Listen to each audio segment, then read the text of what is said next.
Hey, everybody, and welcome to Capital Gains Tax Solutions podcast, where we believe most high net worth individuals and their professional teams struggle to find great capital gains tax deferral options. Not having a clear plan is the enemy, and using a proven tax deferral strategy such as the Deferred Sales Trust is the best way to exit your highly appreciated assets tax deferred so you can grow your wealth. I'm your co-host, Pearson York, filling in for Brett Swarts. And each episode, I'm joined by some of the best wealth, business, real estate, and leadership individuals in the world to share ideas, deal stories, and inspirations so together we can make complex tax deferral strategies simple and passive income plans achievable. We're streaming on expertcresecrets.com, Capital Gains Tax Solutions YouTube channel, the Kingdom Luxury Realty YouTube channel, and the Kingdom Luxury Realty Facebook channel. And I'm super excited about our next guest. He's been at Colliers for the last 14 years. And before that, he was a stud over at Marcus & Millichap doing multifamily acquisitions and dispositions. And I'm very excited for you guys to meet my good friend, Matt Sarro. Matt, how you doing, my friend? What's happening? Doing well. Thanks for having me. It looks like the video didn't brighten up yet. That's okay. But everything's good. Thanks for having me. Yeah, absolutely. Well, listen, it's great to have you on the show. And before we get started, why don't you tell us a little bit about your background? Let's see. Background. I'm born and raised here in Sacramento, Fair Oaks. Parents actually still live there, same house.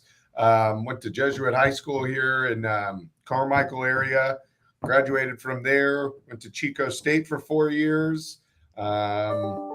Right after that, honestly, just dove into brokerage. Everybody asked me kind of how I got into real estate, and just Marcus Millichap holds a career fair at kind of like Sac State, UC Davis. Met Ryan DeMar out there. He was the managing director at the time at Marcus Millichap. Kind of just led me into the industry and was over there for a couple of years, and then kind of jumped ship and was over here at Colliers. I was focusing at the time in kind of the Central Valley, Lodi, all the way to Stockton, Modesto. Was kind of getting sick of doing the drive out to the kind of Central Valley and wanted to focus here in Sacramento. So they had an opening here at Colliers to join a multifamily team, and just jumped over here in 2014 and just never looked back. Just still focus here on investment real estate and mainly apartment buildings. Awesome. So straight up, just career fared into multifamily real estate. You know what I wanted to do? I was a finance guy. You're doing stuff in class like accounting or whatnot. And I remember I kind of narrowed it down to, it was Franklin Templeton at the time and Marcus and Millichap. Did both interviews, and just pretty quick, I was like, I think I just want to go to the real estate. I mean, everybody I knew kind of in town, a lot of people were doing like residential. I had a good friend, Chris Lemon. He's at Cornish & Carey. He's actually the managing director. And he's like, you know what? It's a pretty good niche. I think you should jump in the apartments. And I always listen to that guy and just kind of jumped right into it. Awesome. So, I believe that everyone has a certain set of strengths or spiritual gifts, superpowers, whatever you want to call them. So what are one or two spiritual gifts or superpowers that you have that have let you be successful as you are? I don't know about any superpowers. Let's see, spiritual gifts. I've always been a math guy, so I enjoy kind of the investment real estate side, because you can look at a rent roll and pretty quickly just by doing a quick just simple addition, just seeing like where a cap rate would be or if a deal looks good. I mean, so on my side, always been really math oriented, and then I guess I'm just good with people. I generally enjoy meeting people. And then in commercial real estate, it's so funny. People always ask like, who are these buyers? Who are these sellers? And it's literally anybody and in between. I meet mom and pops just at their house or at a coffee shop, or I meet a bunch of contractors where they're working on site. And then you have the kind of REITs or institutional guys who are just like us. I mean, they're hired to do that job. So just being able to connect with people, because there's all different shapes and sizes in this business. Yeah. So sounds like your network and just your ability to analyze a deal is. Which everybody can do. I mean, nothing special, but it's just, I just generally enjoy it. It's fun looking at a deal and seeing what makes money, what doesn't, what you can do to improve the income. Do you mainly do the capital gain solutions, or do you invest in multifamily or real estate at all? Yeah. So we right now I'm connected up with an investment firm, and we do a lot of stuff out of Cleveland. So that's kind of like my real estate investing side. And then I also am a luxury realtor out here in Newport Beach. Oh, And cool. so, yeah, so I leverage the Deferred Sales Trust in order to kind of secure listings and stuff, and set myself up above and beyond some of these other realtors who don't know what they're doing. Right, right. No, it's good because I'm sure Yeah. a lot of guys who own homes out there, they're it's kind of like generational wealth, right? So they don't want to sell a home, and then once you give them an option like this, it's kind of like, hey, I can get out of the rental business, start Yeah. renting to guys like you and I, and Yeah. roll into something. Yeah, definitely. I mean, it's a totally interesting strategy, and we'll definitely dive into it. But I did want to ask you before that, what's like the number one secret to being successful multifamily broker? So honestly, what they going back to, like you said, just jumped out of college, right into Marcus Millichap. They had always taught, they had a really good trading program, and I always advise people getting in the business, if they're going to do investment brokerage, Marcus Millichap's a great way to start. I think the secret, just kind of investment sales 101, is just building a good database. So not spreading yourself too thin. Just picking an area. So Sacramento County, I know you guys do a lot in El Dorado County. So picking a market, say downtown Sacramento. You Yeah. say, hey, downtown Sacramento, I want to focus on 5 units and above. So just staying in that realm, say call it a 500, 1,000, maybe even 2,000 contacts, and just sticking with it. I mean, a lot of people, it's so easy to get distracted in real estate. Like you said, you do residential, or I'm sure some multifamily as well. But some people get pulled from every direction. They're like, hey, man, I have a gas station. Can you help me sell it? I have this. It's like you almost want to stay in your lane and stay in your focus, and stick to that 1,000 or 2,000 contacts, and just constantly getting in contact with them, and wanting to get in front of them. So we mainly, make a lot of phone calls to that target market, and it's just introducing yourself and wanting to get in front of them. I notice on kind of the smaller size, you get a lot more mom and pops. You get like 3 reactions. They really want to talk to you and get information from you. They just say, hey, F off, and hang up the phone. Yeah. Or they just say, they're polite and I'm not interested, but follow up. So it's just staying in contact with those same people over and over and over, and you start kind of seeing results. So it really is just consistency and picking a market and not getting distracted with the shiny objects. Exactly. And just not getting discouraged. I mean, there's so many people. It's funny. I'll call someone and they're just rude as hell, and then I'll talk to them the next year, and they're the nicest person I've ever talked to. Yeah. So it's not getting discouraged by all the hangups and stuff like that, and sticking with it. I think after they see your name, we used to joke about this in our old like boiler room days of just making a ton of calls. Some of them start becoming kind of your friend. You'll want to get through a bunch of calls, and you're on the call for 45 minutes talking about God knows what. Yeah. So these guys, they're just, sometimes they're older, sometimes they're young, sometimes they're bored, sometimes they're busy. It's just, you become kind of friends with them. And that's the whole goal, just getting some FaceTime. It kind of during COVID, just start doing like, I used to not be very technological savvy and doing like Zoom and stuff. But now I'm like, hey, if I know you're busy, if you got a moment to hop on Zoom, and then they kind of feel like they know each other. Like even just talking to you for the last 15 minutes, if we were just on a phone call, I wouldn't know what you look like or what you're about. You know what I mean? Yeah, absolutely. So that's interesting. And so, you kind of touched on it a little bit before, and when you asked me like what I'm doing, I was leveraging the Deferred Sales Trust. Are you using that at all as part of like your competitive advantage? So I'll be honest, and that's one thing I wanted to talk to you about. So obviously there's the 1031 exchange option. Yeah. We have Triple Net guy here in our Sacramento office who actually works in the Bay Area office. And then Kingsbarn has reached out to me in the past. They're another DST. But from my understanding, your Delaware statutory trust is much different from your Deferred Sales Trust. What is the major difference between the two? Yeah. So are you aware of who Kingsbarn is? No. So Kingsbarn is just a company I believe they're out of Summerlin. They've reached out. Yep, exactly.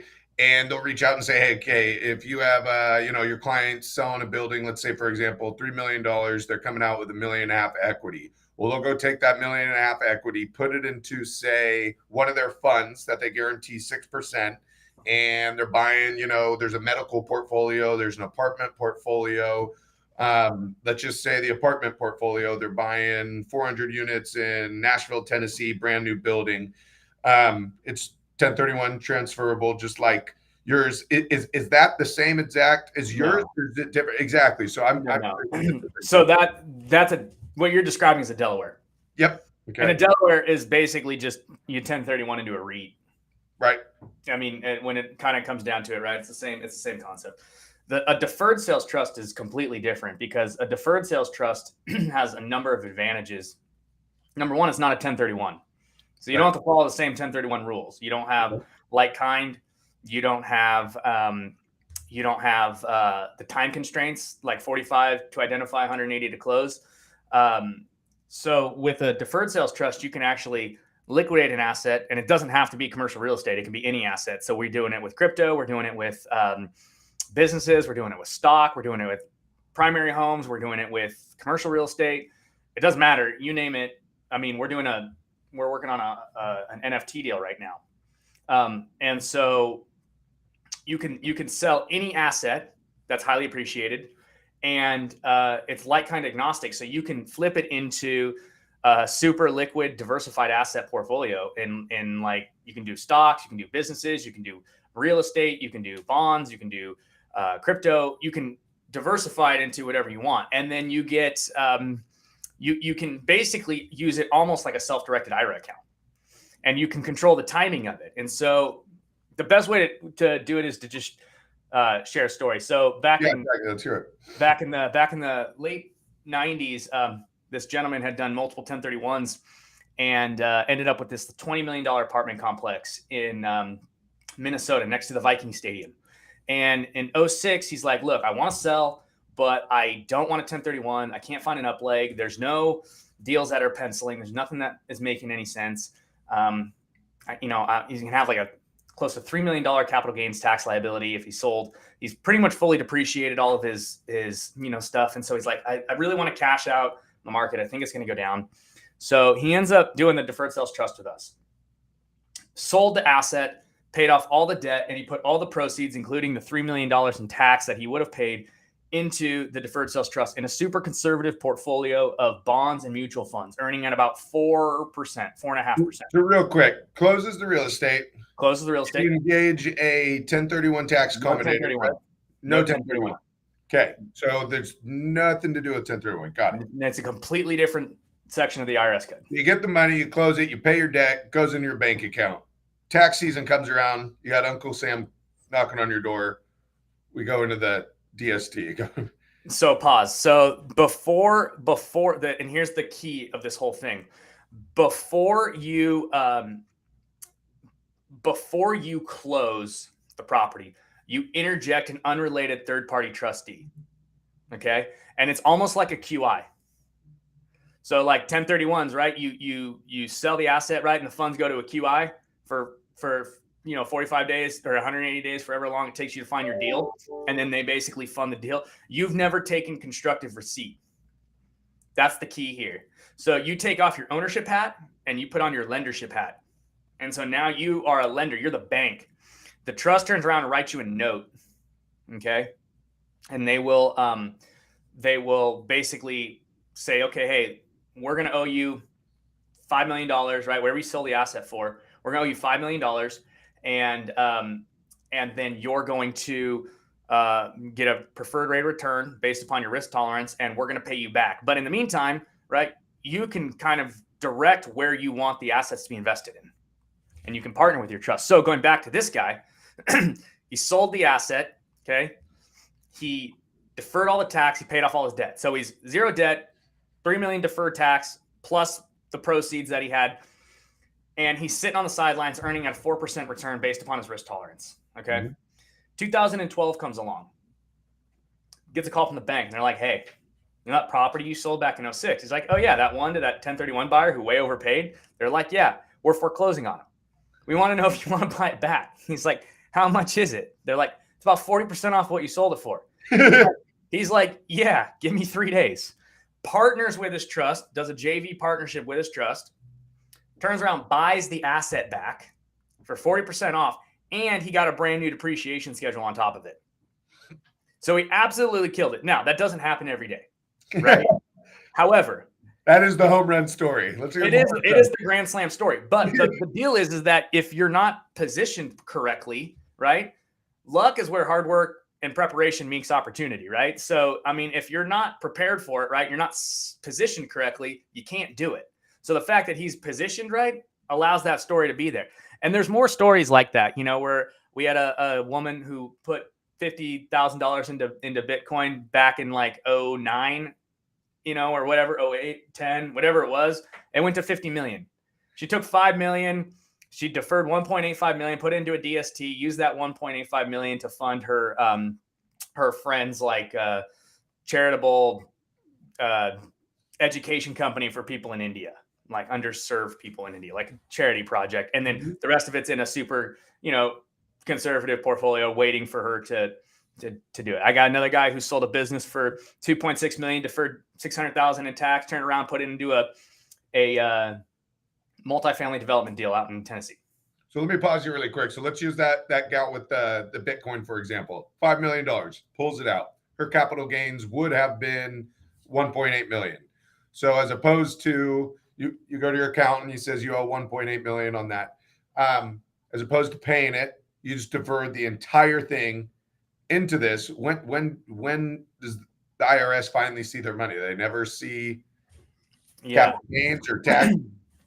So it'd probably be best to just go through downside, I guess, is what I'm missing. Yeah. So it would probably just be best to go through just quickly the structure of it and how it kind of works. And you guys can all find out more about this by going to capitalgainstaxsolutions.com. We also have a mastermind every Friday at 10 a.m. Pacific time, 1 p.m. Eastern time. You can come, ask questions, learn about it, and all that kind of stuff. It's great. But just the real quick mechanics of it. So essentially, you have an asset, right? $5 million worth of Bitcoin. If you were to just sell the Bitcoin and liquidate, and the money hits your account, it's called constructive receipt. You trigger a taxable event. What we do is before you liquidate any sort of asset, we sit down with you and we come up with a risk tolerance. Okay, we educate you, and we get you comfortable. And then basically what happens is before you sell the asset, you sell the asset to the trust for whatever you're going to sell it to the ultimate buyer for. So $5 million in Bitcoin, right? So we're going to sell it to the trust for 5 million. Okay. And then the trust is going to turn around and liquidate the asset to the ultimate buyer, whatever that is. So if it's commercial real estate, right, the end buyer, they're going to fund the trust with however they're going to fund cash financing, whatever. Creating a trust and putting it in there, essentially. So in the middle of the unrelated third-party trustee, that's super key. Okay, they're not related at all. Okay, and then when the dust settles, okay, the people take their property and they walk away, or their Bitcoin and they walk away, or whatever asset it is that they have purchased, they walk away. They get the asset. Okay, the trust is funded with the cash. Okay, so we got the cash in the trust, and then the trust turns around. They write you a note for that amount plus the preferred rate of return, and it's IRC code 453, which is a seller carryback. So they're basically just carrying back the paper at 100% down payment, including all of the deferred tax. And then we take that money and we invest it into whatever assets you want. And so when you find a deal, like a real estate deal that you want to go back into, you don't have to do it in 180 days like a shotgun wedding. You can wait 6 years or 1 month or 4 months or whatever. It doesn't matter. You have timing control, which is amazing. And the fact that you can go from real estate to stocks, or from Bitcoin to real estate and stocks, or from stocks to real estate and Bitcoin and hard money lending and notes or whatever, it doesn't matter. As long as you're just anything you can invest in really is a self-directed, like IRA account type of deal, the business trust can do. And so you basically have this vehicle now that allows you to defer the tax, invest it in whatever investment you want, and go from there. And so, the question that you just asked, which is, the question that everyone asks is, okay, well, then what's the downside? And the downside is it's complicated. Honestly, like it's so customizable that we have to sit down and we have to go through and educate you and talk to your CPAs and talk to your attorneys and your estate planners and everything like that to figure out, okay, how does this actually fit into your current situation, and what is the best solution, or what is the best combination of solutions that we can put together in order to make this whole thing work. It's kind of like a Rubik's Cube. Like I do a little piece, right? And then I throw it to Matt, and then Matt does a little piece and then he throws it to Brett, and then Brett does a little piece and then throws it to Jake, and then the client does a little piece, and we all try and get in this whole thing together using a combination of different things. So I'm going to pause there and see if you have any questions. No questions, but you had asked earlier if I had been leveraging this. I haven't, but I will in the future. That's why I got so many questions on it. Yeah. Anytime I think I have my head wrapped around this, or like the Delaware, like I was telling you, I get questions from a client. I'm like, oh, wait, I never even thought of that. So what I did want to know is, let's say I just sold a property and was doing this, and I had capital gains, and let's just say 200,000. Yep. Aren't I going to get maybe audited when my check doesn't go to the IRS when they notice that I deferred it or not? Cool. So here's the coolest thing. So the coolest thing is that there is a 26 years now track record. Okay. Thousands of closes, over 3,000 closes. There's been 12 audits, random audits from the IRS. Yeah. Just with people that have had deferred sales trust. The biggest deal was a $125 million apartment complex out of San Diego. All of them, no changes, no findings.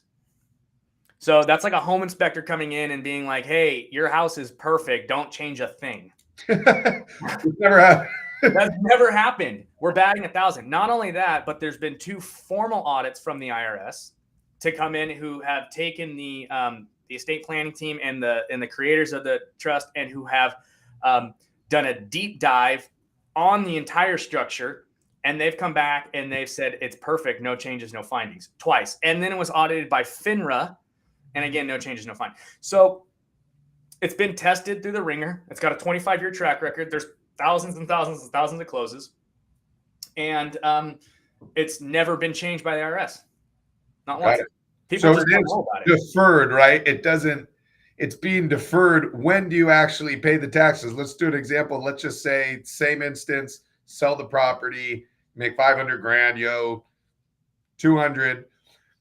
You throw the 200 into DST. Now in 3 months, can I take that 200 I deferred and now put it back into real estate or buy cryptocurrency? So you weren't paying the taxes on it, so you just deferred into something whenever you're ready to do it. Yeah. So you just would direct your trust to go ahead and either partner with it or purchase the asset. And there's a whole bunch of different ways to structure it based upon your unique situation. So if you're interested in that, you definitely want to come to Capital Gains Tax Solutions and kind of get a little bit of a better idea about that. But most of the notes are structured at a preferred rate of return of around 6 to 8%, and they're 10-year notes. And at the end of it, you can just renew the note. So most people like to pay the tax as the 12th and never, and they just continue to defer it. Not only that, but when you pass, the trust can actually just be transferred to your children. And what's even cooler is that not only can it transfer to your children, but the assets are actually outside of the taxable estate. And so it can avoid the 40% death tax for these ultra high net worth individuals who are 22 plus million as of right now, as the recording of this podcast before 2022. But that's 22 million, but they can move that asset outside so that their children don't have to pay the 40% estate tax upon their death, which is the even bigger elephant in the room. The capital gains tax itself is one thing, but the estate tax is a completely other thing. And as you know, with a 1031, the stepped up basis, is great for capital gains tax, but it does nothing for the estate tax. Mm-hmm. And so your children can just step right into the trust and maintain it the exact same way. So it's amazing. But I did want to ask you, going to that, what has been your biggest frustration with a 1031 in the capital gains tax deferral? Just the timing. Everybody freaks out, the 45 days and then, we'll have a buyer and a seller doing a 1031. So everybody's adding time to the contract and then just tripping over each other a little bit. So yeah, biggest frustration is just the kind of the hourglass. They're just it's ticking down and they need to find something. They get a little stressed and start kind of overthinking it. Yeah. And I wouldn't say it's like the biggest frustration when you're waiting for, if you're talking to someone, they're considering selling because they've obviously got to consider all these tax solutions. But yeah, it's mostly just the time frames.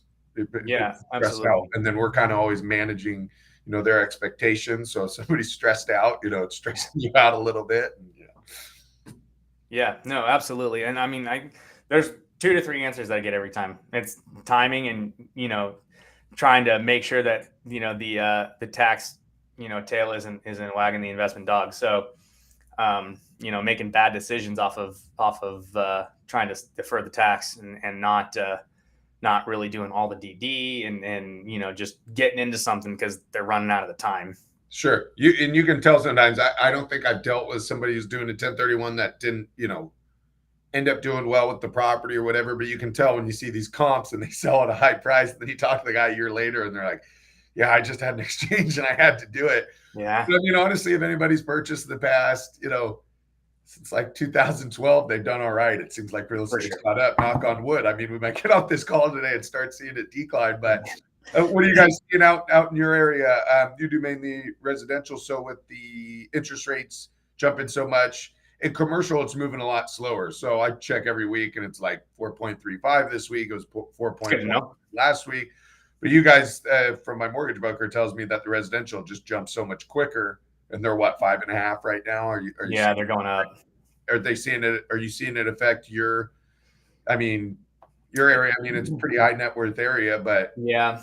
So it's a little bit interesting over here just because,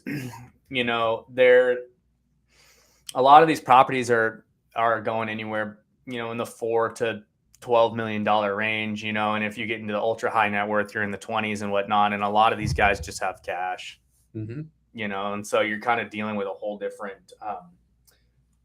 ball game, like right now with those particular buyers.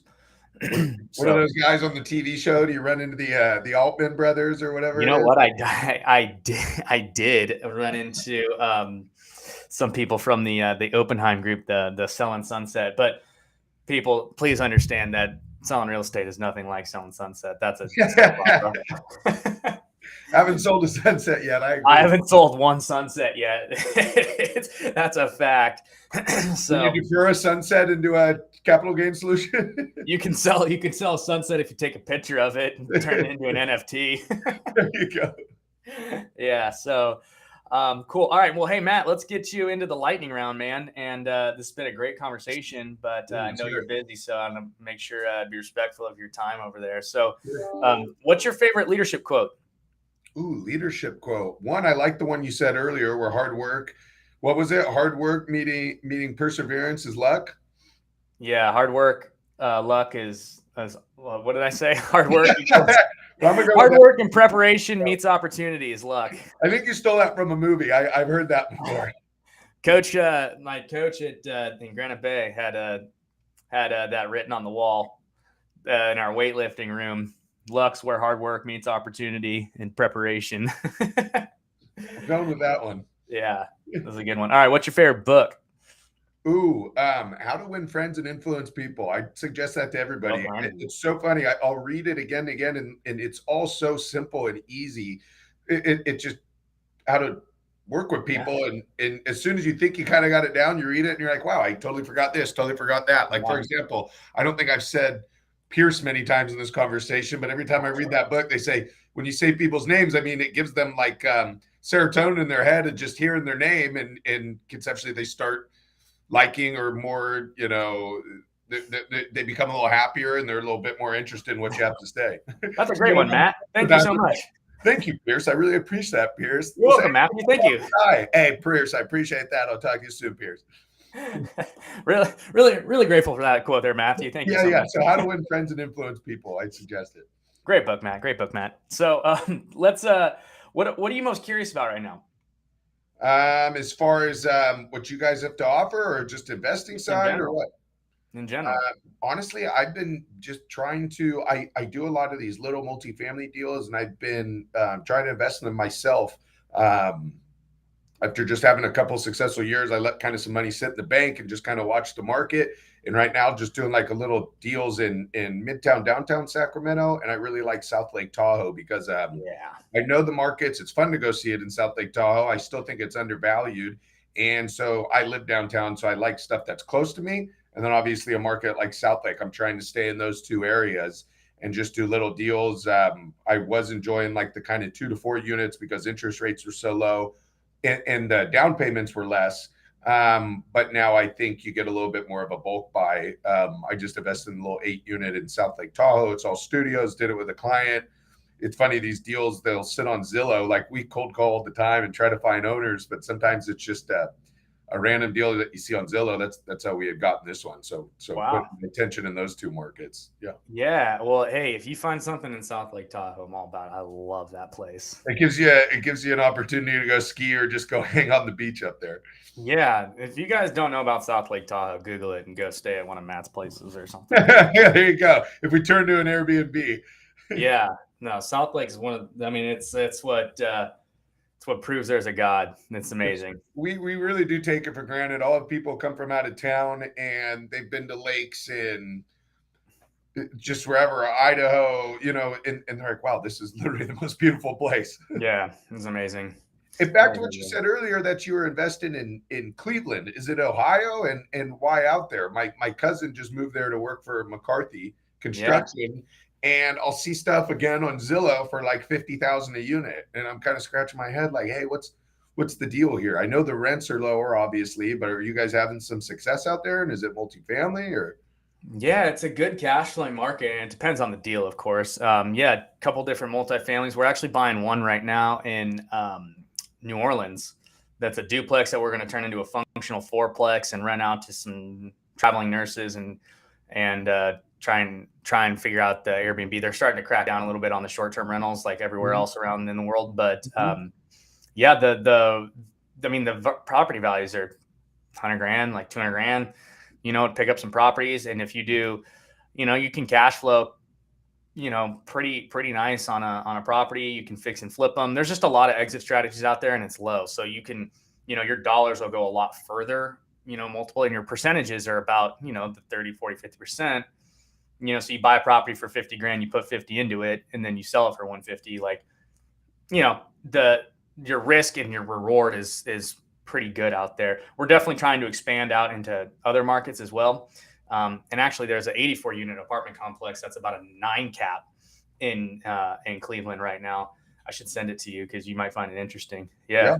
Absolutely. How is it flying over there? Do you get a direct flight from Los Angeles? You can, yeah. Sometimes you'll get rerouted depending upon where you go or when you flip it. Yeah, there's definitely direct flights from there. And the 84 unit, for example, are you like an hour from the airport once you land, or is it a 2-hour drive?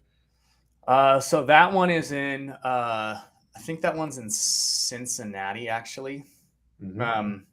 I'll have to find out. I'll have to go back and look to see exactly which city that one's in, and I'll shoot that over to you. And is your goal and stuff like that to even go see it, or you just want to have a team where you don't even have to see it? You just have a good lender, a good manager, and a good inspector, and just ideally, that would be the case on something like 84 units. I mean, he's trying to sell it for $7.5 million, and I think it's bringing in close to $800,000 a year, like NOI. So I don't know. That's what they say, of course, right? So you have to. Go a broker. There might be some broker magic going on in there. I deal with institutional guys. They're like, dude, no, these expenses are like, well, what do you mean? Like, I got to pay somebody outside. I got to do this. Yeah. Definitely. So, I'll definitely send that over your way. And guys, definitely get out to the capitalgainstaxsolutions.com if you want to learn more about the Deferred Sales Trust, and join our mastermind every Friday at 10 a.m. Pacific time and 1 p.m. Eastern time. And Matt, where can people connect with you? I got my email address right here at the bottom, or maybe over here. Matt.Sarro@colliers.com.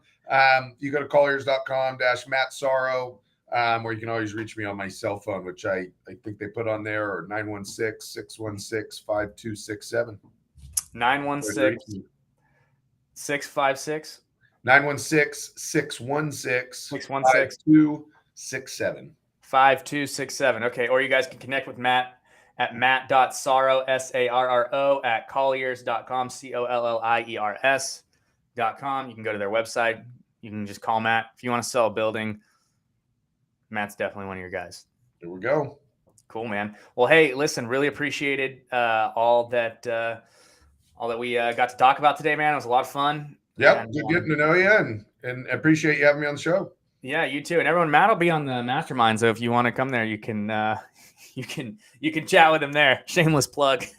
Hold them accountable. So so there we go, guys. All right, cool. Well, thanks again, everybody, for listening to another episode of the Capital Gains Tax Solutions podcast. As always, we believe that most high net worth individuals and those who help them struggle with clarifying their capital gains tax deferral options. Not having a clear plan is the enemy, and using a proven tax deferral strategy such as the Deferred Sales Trust is the best way to create, preserve, and grow your wealth. Please rate, review, and subscribe, guys, and we will see you on the next one. Right on. Have a good one, guys. See ya.